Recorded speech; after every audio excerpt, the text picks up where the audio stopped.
for streaming late. I was anticipating. I was supposed to do interviews actually yesterday, 3 interviews, and YouTube didn't want to work. The first interview, we couldn't see each other.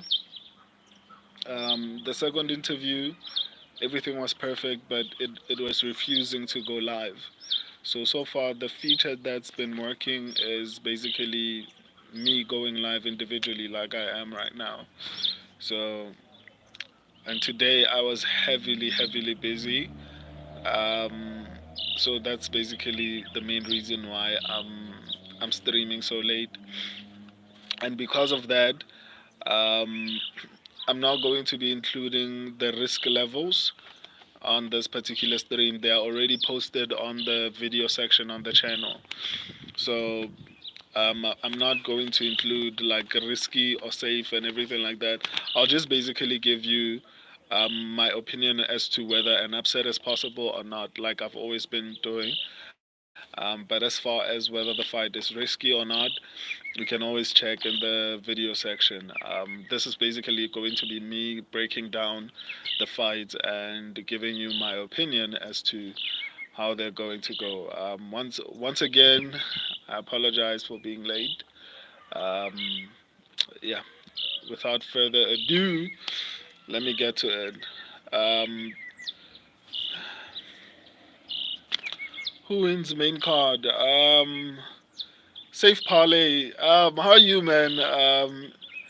One of my best subscribers, and I don't even know your name, dude. Like, how's that possible? Let me get through the entire the card, and then I'll give you my parlay. Um, yeah, I think let me get through the entire card, and I'll give you a safe parlay, in my opinion. How are you, man? Arothi. I'm sorry if I'm not pronouncing your name properly. Anyway, Andre Petrosky versus Dylan Budga. My subscribers and I went with Andre Petrosky. Andre Petrosky is a minus 265 favorite, and Budka is a plus 215 underdog. What's up?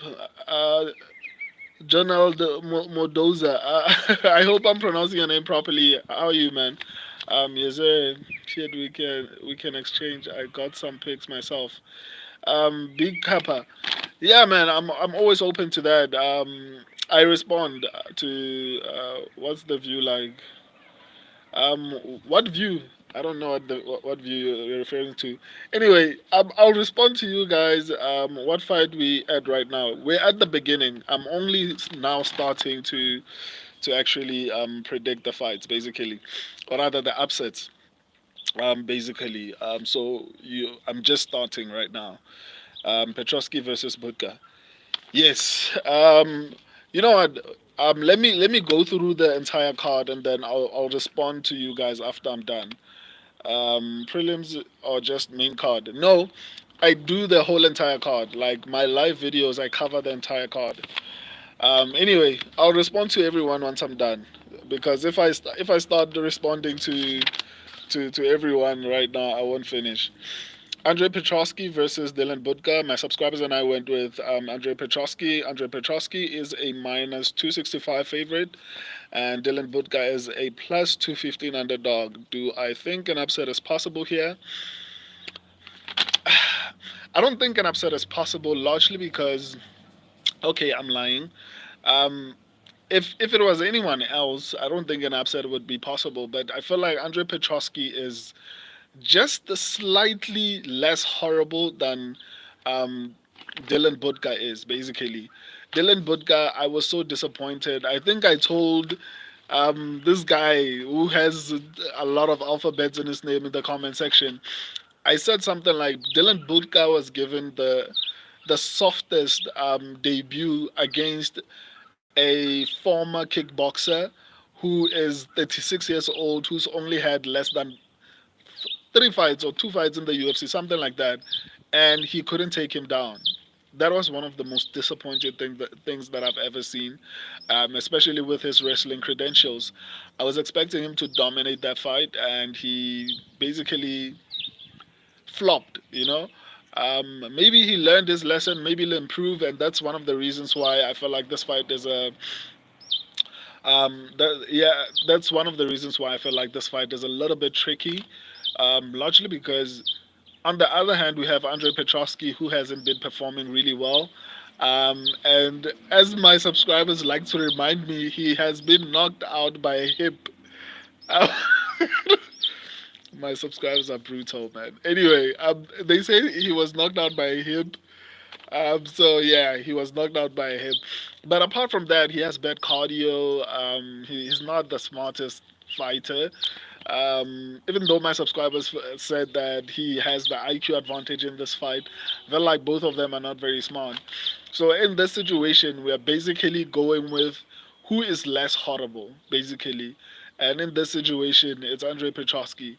I don't feel like it's a solid pick, largely because Andrei Petrovsky is not that great. I mean, like, we're not talking about an elite fighter. We're just talking about who is less likely to disappoint. And I think it's Andrei Petrovsky.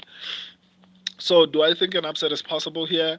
Um, I don't know, man. Between these two, I don't feel like they're great. So, yeah, I would say an upset is possible because both of them are not great.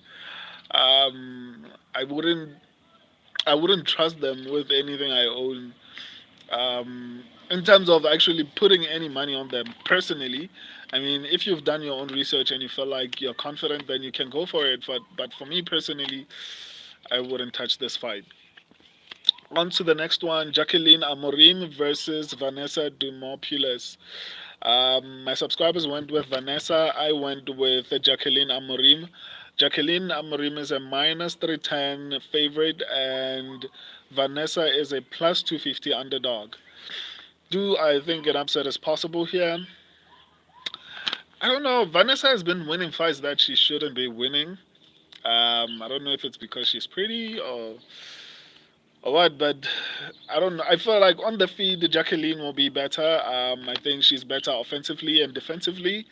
The only advantage that I'd give Vanessa is that she throws a lot of volume, but I don't think that's going to be enough. On the ground, it's more or less the same situation. I think the only thing is, what do you call her? Vanessa is not that. It's slightly harder to take down that Jacqueline. If it wasn't a women's, if it wasn't WMMA, I'd say I'm confident. But there have been, I will keep on saying this because, a fight can look like this person should win and they somehow manage to lose.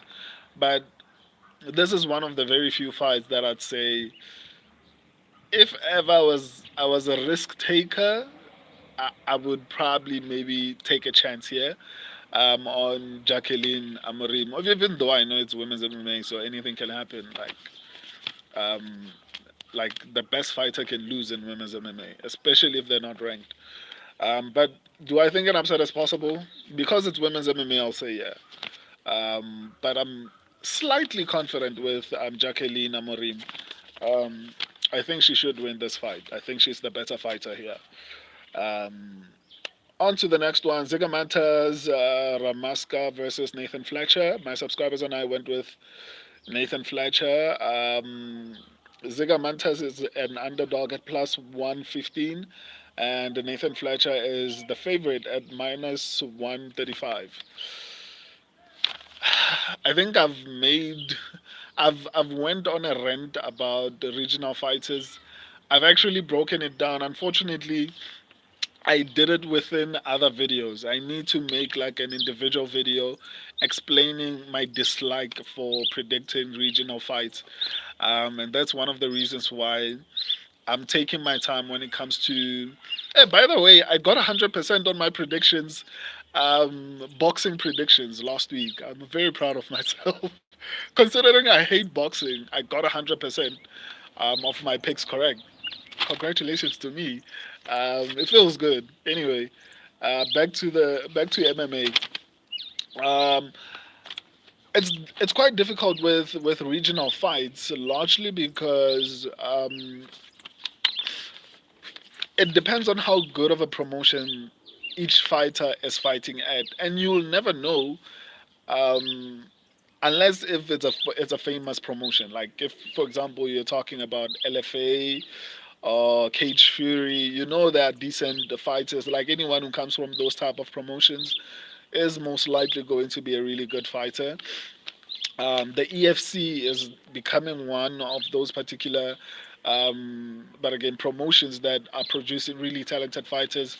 Um, but it's really difficult because you don't know how good that particular region is. Because you can look at a fight and feel like this person is really talented, but is it because they're fighting unskilled fighters, or is it because they're actually talented?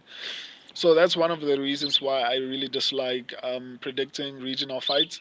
But I like challenges, and I'll eventually get the hold of it.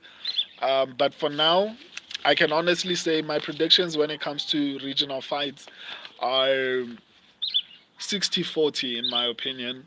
Like the accuracy is like not that great.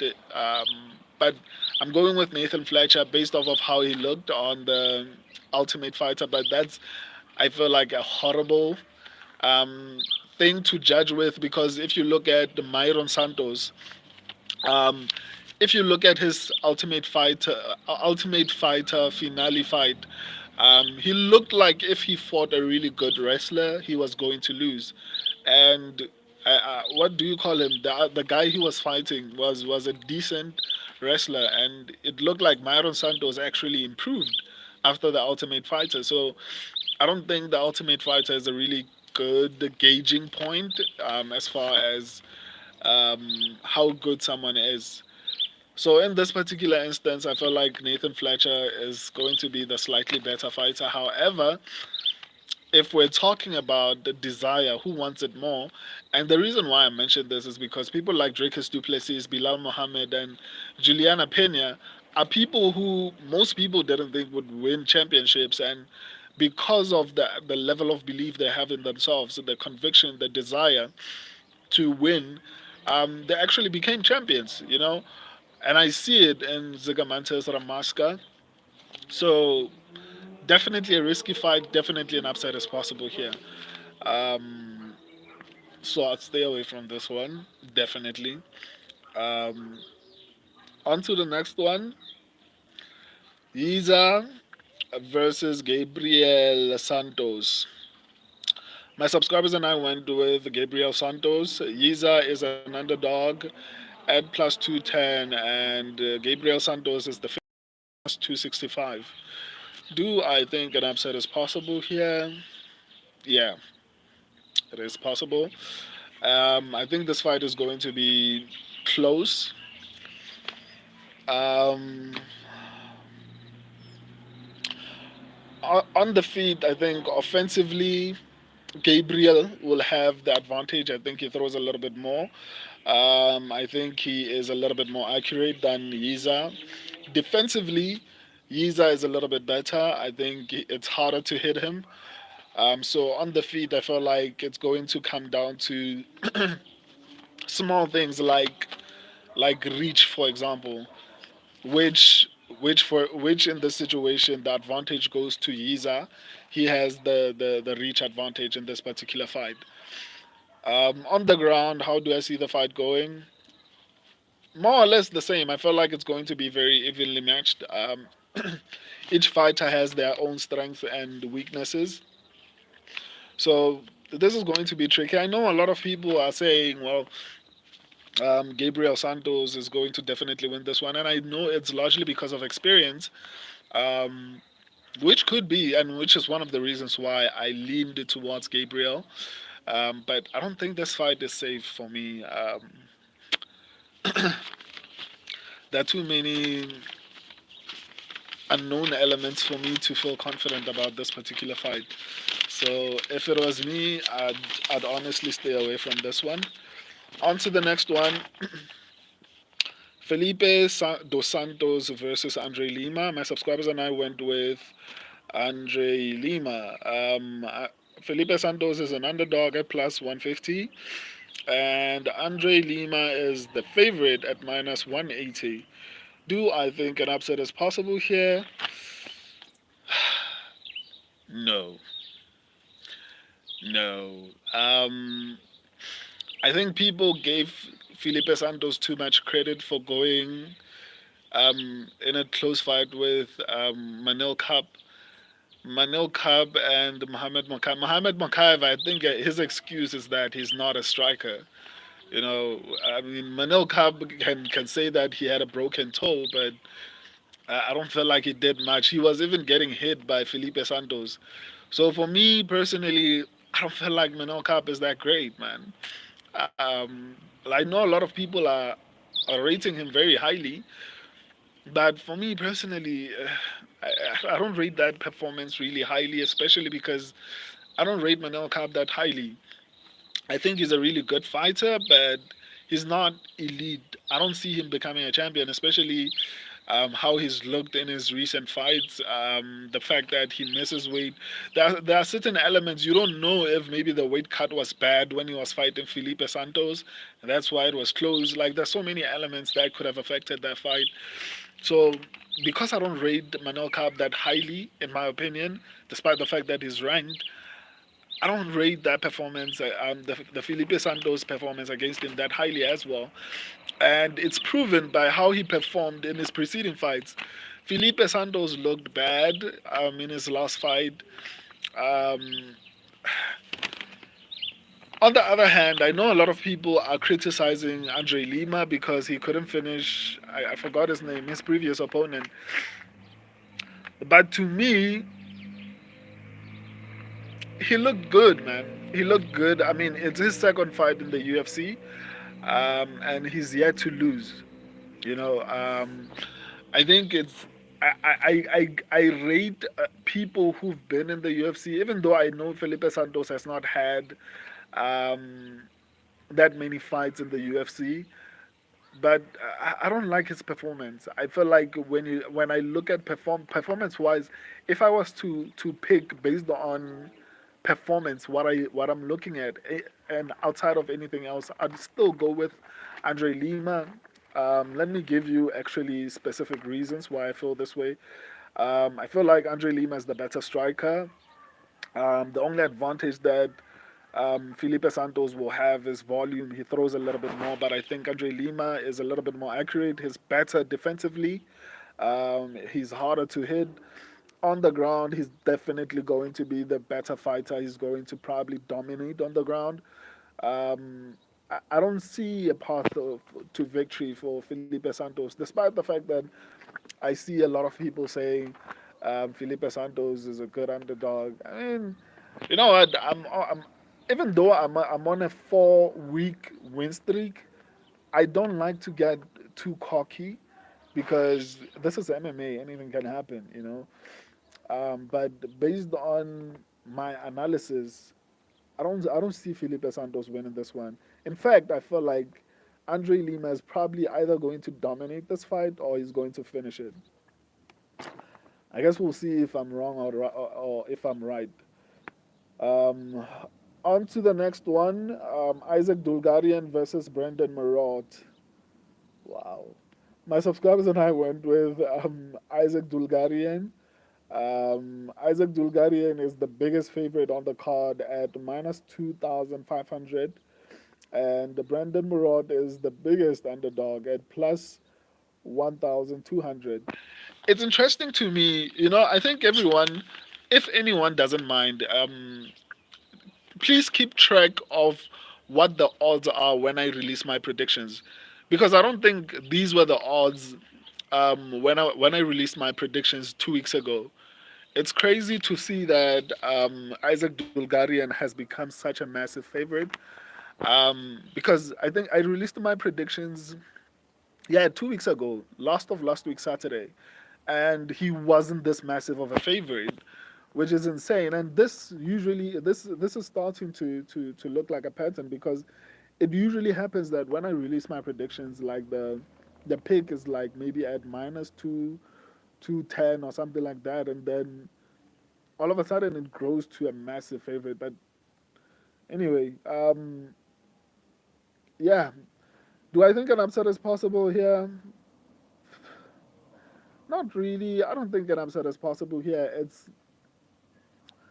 It is MMA. I feel like Brandon Marod can lands a little bit more accurately. He will have the reach advantage, which influences striking exchanges. But it's not like Isaac Dulgarian is going to be trying to strike. But even if he tries to strike, I think he's going to win. Um, okay, I'm lying. It's going to be evenly matched. Offensively, I think Brendan Marot might have the advantage because he throws a little bit more. He's a little bit more accurate and he's going to have the reach advantage. Obviously, Isaac Dulgarian is going to be a little bit better defensively. His best path to victory is obviously wrestling, which I think is going to be his primary game plan. Um, but I don't know, man. I don't think this fight is as safe as the odds suggest, in my opinion. 2,500 is crazy. Let me see. Nah, 2,500 is crazy. Um, here's how I feel about Isaac Bulgarian versus Brandon Marotti.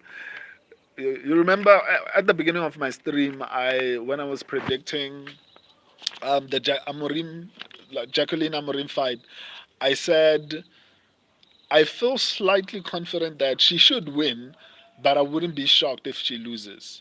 Right? And I know a lot of people are saying Brendan Marot is trash, but I feel the same way about Isaac Dulgarian as I feel about Jacqueline Amorim. I'm not I'm not like heavily confident, I feel more confident about Andre Lima than I feel about Isaac Dulgarian. That's all I can say. But my subscribers and I went with Isaac Dolgarian.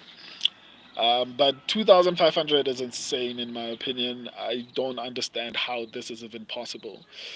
Um, but in any case, yeah, I don't feel that confidently. My confidence level is on the same as Jacqueline Amorim. I am slightly confident, not very confident. Is an upset possible here? If Brendan Marod can find a way to keep the fight on the feet, if he can find a way, if he's been training his takedown defense, it should be a very interesting fight. Because I think on the feet, Brendan has a shot. So if he manages to somehow keep the fight on the feet, I think it's going to be an interesting fight. I mean, Isaac is a very talented grappler, a very talented fighter. So I'm not saying that he's going to struggle, but I'm just saying that if the fight stays on the feet, it's going to be very interesting. But I'm still picking Isaac Dulgarian. I'm slightly confident. I wouldn't go as far as saying an upset is possible here, but I don't know, man. I'm not. I'm not. I'm not 2,000 minus 2,500 confident. That's for sure. Um, I think the Ryan Span versus Ovin St. Preux fight was cancelled, right? Let me skip it then.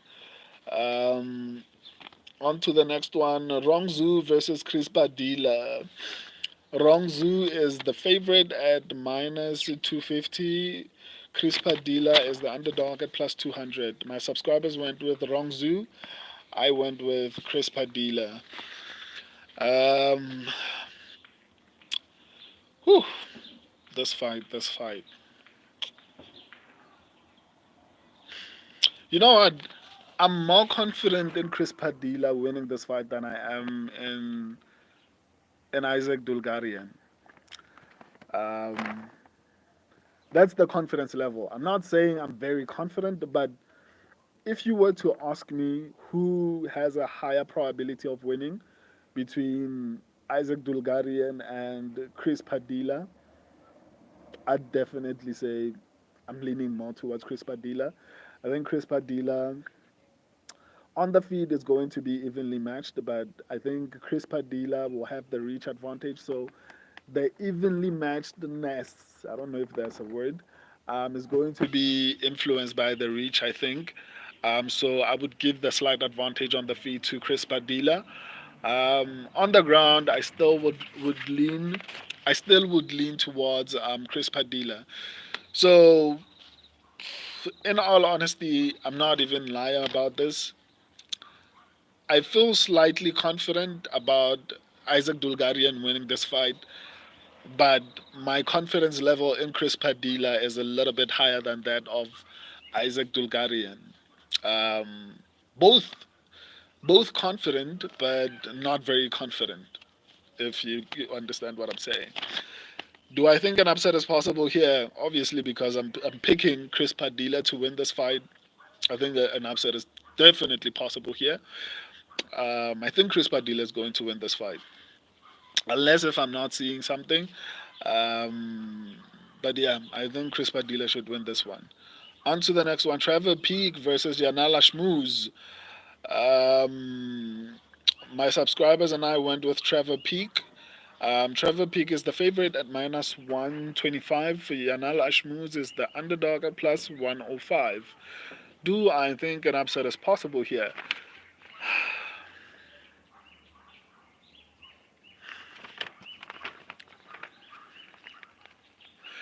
You know what? I I I I'm very confident in Trevor Peak. I think Trevor Peak is probably my most confident pick on this whole entire card.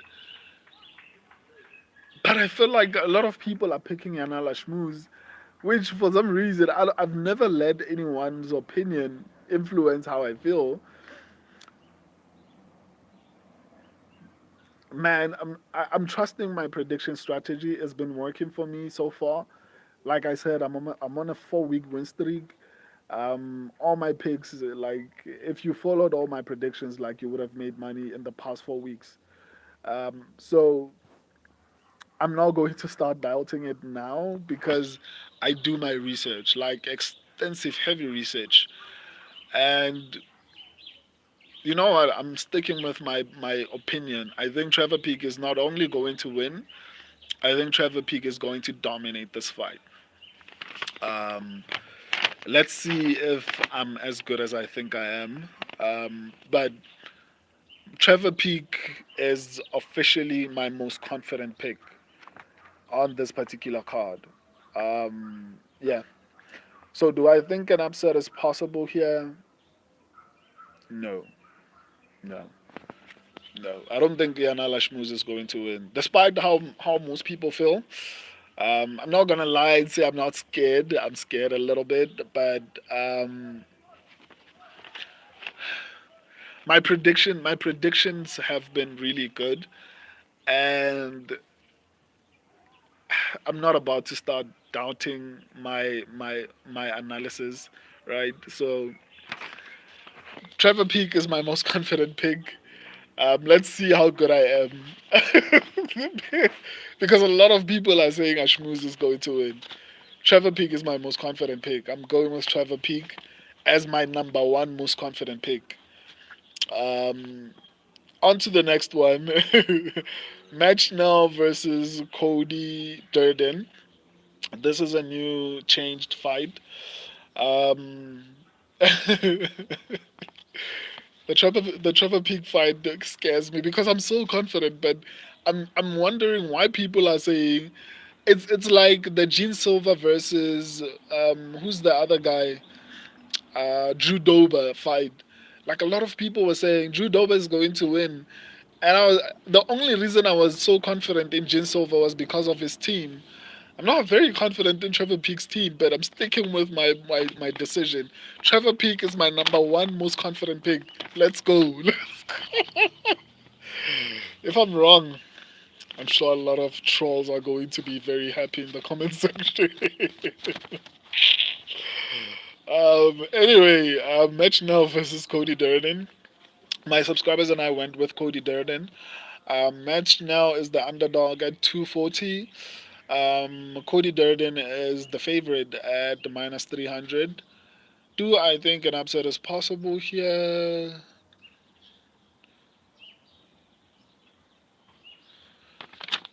Slightly, it's not like there's not a massive possibility of an upset happening here, but he came in on short notice. If it was full camp, I'd say no, but because of the short notice, it's a little bit tricky. Um, yeah, it's a little bit tricky because on the feet, I feel like they're evenly matched. On the ground, I am obviously going to lean towards Cody Durden. Um, yeah, it's a tricky fight. It's a very risky fight, in my opinion. So I'd stay away from it. But my subscribers and I are picking Cody Durden. On to the next one. My second most confident pick on the card, Steve Garcia versus Carl Nelson. My subscribers and I went with Steve Garcia. Steve Garcia is the favorite at minus 185. Carl Nelson is the underdog at plus 155. Um, do I think an upset is possible here? Another situation like the Trevor Peak situation. A lot of people are feeling like Carl Nelson is going to win this one. But what do I think? I'm doubling down. Steve Garcia was my second most confident pick on this card. Um, let's go. I want to. Let's see if I'm good. If I'm as good as I think I am. If I get these right, I'm not going to doubt myself anymore. Um, because like based on my analysis and research, I feel like they Trevor Peak and Steve Garcia should not only win but either finish or dominate those fights. Let me make an example. There was this girl who was fighting. I forgot something Rosa, and that was one of my most confident picks, and she performed like she was one of my most confident picks. It's the same as Nathaniel Wood, right? He was one of my most confident picks, even though he made a couple of mistakes there and there. He performed like he was my most confident pick, right? So, in my opinion, Trevor Peak, Trevor Peak. Let me just give you my parlay, right? Trevor Peak, Steve Garcia, and Sean Brady should perform dominantly or finish their fights, right? I also felt that way when Nassourdine Imavov fought Jared Cannonier, right? And I felt like he fought like he was my most confident pick. Um, I respect Gilbert Burns, and I respect Carl Nelson, and I respect Yanala Ashmuz. So it's making me question myself a little bit, but I'm sticking with what I'm saying. These are my three most confident picks. Um, but actually, let me just break it down to you a little bit. But there's nothing to break down here. What's Carl Nelson going to do? Like, I don't think there's anything Carl Nelson is going to. I think Steve Garcia is going to be better offensively. He throws more. He's more accurate. I think he's better defensively on the ground. If the fight goes there, I think Steve Garcia will dominate. He has the reach advantage. I don't see a path to victory for Carl Nelson. Maybe I'm crazy. I don't know, but I don't see a way for Carl Nelson to win this fight. So this is my second most confident my most confident pick on the card. I don't know why the odds are this close, but it is what it is. On to the next one, Jessica Andrade versus Natalia Silva. My subscribers went with Natalia Silva. I went with Jessica Andrade. Jessica Andrade is the underdog at plus 250, and Natalia Silva is the favorite at minus 220. I made this example when I was doing my final predictions for this particular card this week Monday, and I said I've been right about these female fights. I was right about Mackenzie Dern. I was right about who Tabata Ricci. Yeah, I was right about Tabata Ricci. This is one of those close fights. Um, and the reason why last week I didn't go with Angela Hill was because of the age, right? I always lean towards experience in a close fight. But in that fight, because of the age, I couldn't pick Angela Hill, and I was right. The same situation. It was the same situation with Mackenzie Dern versus I can't remember who she was fighting. Was it Loopy? Someone like that. But in that situation, because the fight was so heavily close, I leaned towards experience, which was on Mackenzie Dern's side. In this fight, I feel like it's the same fight, right? I feel like it's a very close fight. I feel like it's a very close fight. But I'm leaning heavily, or rather not heavily. I'm leaning towards what do you call him? I'm sorry. What do you call her? Jessica Andrade. I think the fight is going to be very, very evenly matched. On the feet, I think both have good and bad qualities. On the ground, I'd lean slightly towards Jessica Andrade. But this fight is very close. That's why I'm comparing it to the last two fights that I'm mentioning. And you saw how close they were. Even on, I think they were both split decisions or something like that. But here, the difference here is that Jessica Andrade has championship experience. She she's still young. People think that like Jessica Andrade is like an old person, but she's not. She's like 32 or 33, something like that. She's still young. So I don't feel like Natalia Silva will have any age advantage here. Um, yeah, it's a close fight. I'm leaning towards experience, and the experience is on Jessica Andrade's side. There's not any good reason outside of that because I feel like, in my opinion, it's 50-50. And in a 50-50 fight, I'm going with experience, which is Jessica Andrade. Um, yeah, we'll see then. On to the next one, the main event of the evening. Um, okay, can you please wait? Um, so, yeah, let me get to the main event of the evening. Um, Gilbert Burns versus Sean Brady. Yeah, this fight looks to me like Steve Garcia versus Carl Nelson and Trevor Peak versus Yanala Shmuz. I respect all these fighters.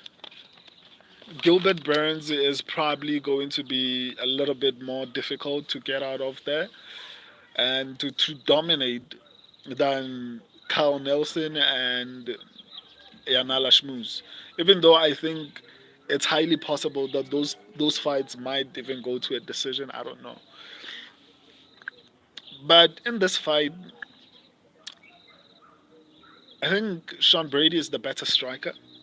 You can disagree with me if you want to. Gilbert Burns is not very good at takedowns. Like she's good. He's good if the fight gets to the ground. I haven't seen anything impressive, man. On the ground, like he's been able to submit people, but it's never been anything because I feel like his grappling skills. I think we give him too much credit for his grappling skills um, before he came into the UFC, because grappling, especially jiu-jitsu, requires flexibility. You see, with someone like Charles Oliveira, He's still very dangerous because he's very flexible. I don't see Gilbert Burns putting anyone in a bad situation off his back, right? I don't think he's as flexible. He's old now. So even if this fight goes to the ground, I still feel like Sean Brady is going to win. I'm so blue, guys. This is not my complexion. I look like navy blue, no longer brown. Like the sun is setting. Like I look very blue. Anyway, let me just finish up so I can respond to you guys. So yeah, this is my third most confident pick on this particular card. I genuinely feel like Trevor Peak is going to dominate or finish his fight. I feel like Steve Garcia is going to dominate or finish his fight. I feel like Sean Brady is going to dominate or finish his fight. If I'm wrong about either of these three fights, um, I'm never doing parlays again because then I clearly don't know what I'm doing. Um, yeah, I'm not going to do any parlays anymore. If Trevor Peak loses, if Steve Garcia loses, or if Sean Brady loses, guys, don't ask me for parlays anymore because clearly I don't know what I'm doing. I feel that confidently about these particular people winning. Um, I guess let's wait and see. Let's wait and see. Anyway, let me respond to you guys so that I can bounce. So let me go to the top. Let's go to the top. Let's go to the top. Yes, sir. Um, what's the view like? Uh, Prelims, yes, sir. What fighters are you talking about? I was actually giving you my upsets for the entire card.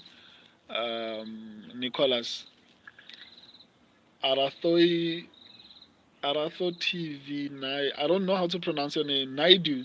I'll just call you Naidu. Sorry, man. I'm from South Africa and you guys are from all over the world. So I'm sorry if I'm not pronouncing your name properly. Bro, give me best parlay. I think I just did. I think it's Peak, Garcia, and Brady. Um, I actually don't have this fight in my parlay. I'm sure you're talking about the Petrosky fight. I saw your comment then. Um, Petrosky has few losses since 2023. I hear you, man, but I still don't have confidence in Petrosky. I'm going with Burns. Okay, I don't think Burns is going to win, though. I, I don't see a world where Gilbert Burns wins this fight. Um, Let me see. Budga looked bad on the skills. Dude was gonna faint. He's getting finished. Yeah, quite possibly. My boy logged it in today. Douglas Lima is free money. Skate toy. Douglas Lima. Uh, oh, you mean Andre Lima? I don't know. Maybe that's his other name. Douglas, probably. I'll probably skip it on the betting. Um, I don't know which fight you're talking about. Skate toy. Padilla finish by heel hook.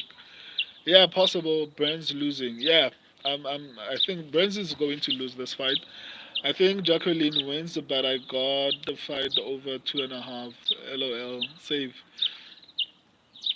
Yeah, I think it's safe. I think it's safe. I stayed away from that one too.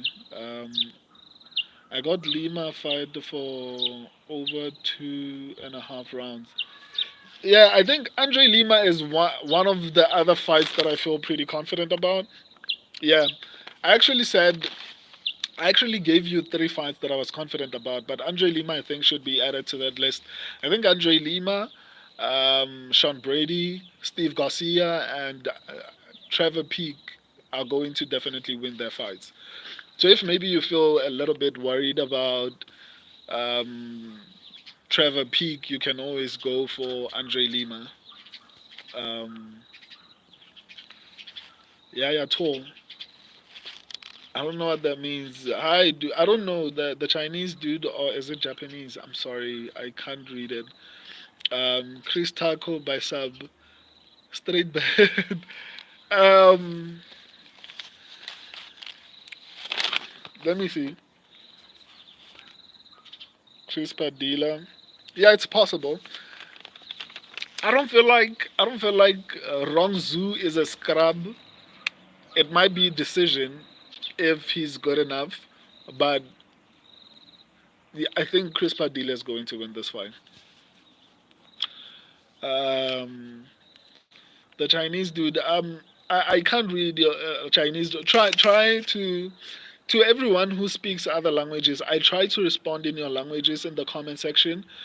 But if it's not too much of an inconvenience on your side, do what I do. Go to Google Translate and then translate what you want to say and then post it in the comment section so that I can read it. But I don't know if, as long as you can understand what I'm saying, if you can translate what you're trying to ask me, I can respond to it so that, like, yeah, it's fair that way, because I can't translate anything right now while I'm live. Um, what fight we betting? I don't. I don't like telling people to bet on anything. I'm just going to tell you the fights that I'm confident about, which are Andre Lima, Trevor Peek, Steve Garcia, and Sean Brady. Sean Brady chokes Burns out. I believe that's possible. Uh, I shouldn't even bet this fight, lol, but I got it over 0.5 rounds. I don't know, Big Kappa. I don't know which fight you're talking about. I get it now. I'm responding. So I think next time when I do my live, because but I'll see you Monday when I take my W's or L's depending on how this goes. So next time maybe write the name of the fight that you're talking about so that when I respond to comments I can actually give you a detailed answer. Dulgarian by KO. Yeah, that's possible. Isaac in round three. I could see that. Peak versus Ashmuz is so tricky. I might switch my pick. I have a feeling I'm wrong. I don't know, man. I'm also worried, but I'm sticking with my analysis and I trust myself. I've been doing well, so I don't know why I should start questioning myself now. So I'm sticking with Trevor Peak and I'm sticking with the fact that it's a confident pick. Hey man, are you MMA fighter? No, no, but I'm planning on starting to train pretty soon. I got Gilbert fight by finish today. Nah, he's not going to win, man. Bro looks like John Jones' snorting partner. Wow. So I smoke cocaine with John Jones. That's crazy. Big Kappa, I got Steve Garcia fight and not to go the distance. Highly possible. I think it's possible that Garcia could finish the fight. Ben 10, yeah, now versus Peak doesn't go the distance. I highly possible. Blaze, what about Hamzat? Uh, I think Hamzat is a very talented fighter. I think it's unfortunate how his career has been going, but I think he still has the ability to actually achieve the things that he said he would achieve. Hey man, what's your name? Khutazo. My man, please read the chat. Um, I'm sorry. I think you came into the stream after I explained that I would respond to everyone once I was done with my predictions. No way, Sean Brady is the better striker, dude. Got pissed up by Chiesa in the moment, and got swarmed by Bilal. Bilal was outstriking Leon Edwards, who's a really good striker, right? And you could make the argument that maybe Bilal improved, but Bilal was having success with wrestling because he was winning the striking exchanges. It's not like Bilal was desperately in need of a takedown. He was actually rocking Leon Edwards in most of the rounds.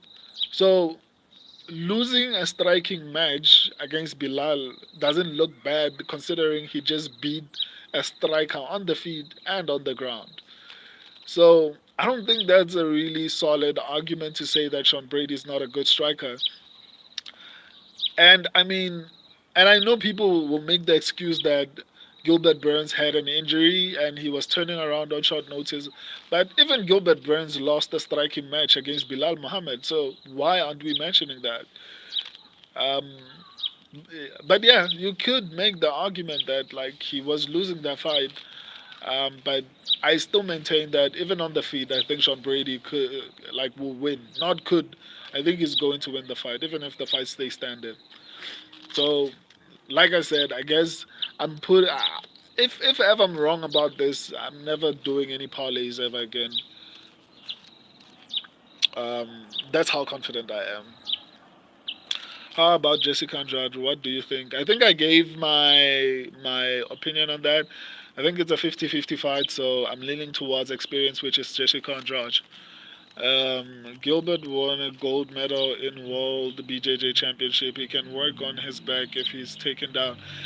I'm not disagreeing with that, but I don't think he's as good as he used to be on his back, right? Because BJJ requires flexibility, and I don't think Gilbert Burns is as flexible as he used to be, especially at welterweight. With that muscle, I don't think he's that as good as he used to be. So I think his danger level is not as high as it used to be, in my opinion. I think Jessica Andrade wins. Yeah, that's my pick as well. Um, I really worry about Sean Brady's cardio over 5 rounds, and he hasn't fought the opponent's Burns has. I might be wrong again. Yeah, you could be right. Also, I'm not underestimating Gilbert Burns. I just don't feel like at his age he's going to be able to win, right? Even if he was 35, I'd still lean towards Sean Brady.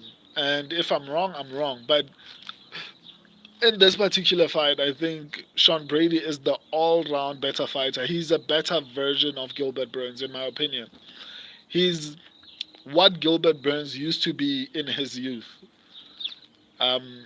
He's what Gilbert Burns used to be when he was fighting Hamza, when he was fighting Kamaru Usman. In fact, I'd go as far as saying, how many people has Gilbert Burns submitted since he went up? Did he finish? Did he finish with Tyron Woodley? Wasn't that like a decision? I feel like he's been going on decisions since he moved up. Right? He's gotten some finishes, but I can't remember any like solid finish from Gilbert Burns. So it goes back to my point that BJJ requires flexibility, right? And Gilbert Burns is 38. He's gained a lot of muscles because when he was a BJJ champion, I think he was probably a lightweight or featherweight probably when he was competing in the in BJJ tournaments. He was probably a featherweight or lightweight, and now he's a 38-year-old welterweight with muscle. I don't think his BJJ is as dangerous as it used to be. I could be wrong. I guess we'll just have to wait and see. And I still maintain that I feel like Sean Brady is the better striker. Um, so yeah, as far as cardio, you could have a point. I wouldn't be upset with myself if Sean Brady lost because of cardio. Um, but I think Sean Brady should dominate at least the first 2, 3 rounds, and there is a possibility that he finishes the fight. Um, as always, I take my L's. So if I'm wrong, I'll be back Monday, and you can laugh at me if you want to laugh at me. So yeah, see you Monday. I feel like you will be 12-12 this time. I appreciate that, man. I also feel that way, but um, I would like that because it's crazy. I went 5-5. I got all my boxing predictions correct. The first time I did a full card prediction when it comes to boxing, and I don't even like boxing, and it hurts my feelings because I like MMA, and it's probably harder to predict than boxing, or maybe it's because MMA is so difficult to predict that it becomes easier when I predict boxing because there are not that many unknown elements. It's just punches. You can't elbow, you can't wrestle. Maybe that's why I got 100%. Maybe boxing is easier to predict. Anyway, um, I hope I get 12-12, man. I work really hard on my predictions. I work really hard to improve my prediction accuracy, and it will be a very joyful day if I get everything correct. I'm going to finish up doing some few things, and I'm going to respond to to comments, right? Because I know I haven't responded to comments since yesterday, so I want to respond to them before the fight card. So after I'm done cooking and eating, I'm going to come back online and just reply to your comments. Um, if you're new to the channel, I envy you. There's so much information to go through. Go to the video section, go to the community section, the short section. Um, like there's a wealth of information on the channel. Just go through the channel and decide for yourself if you want to subscribe or not. Um, everywhere, quite literally everywhere. Live section, community section, short section, video section, everywhere there's useful information. Until Monday, I love and appreciate all of you. Deuces.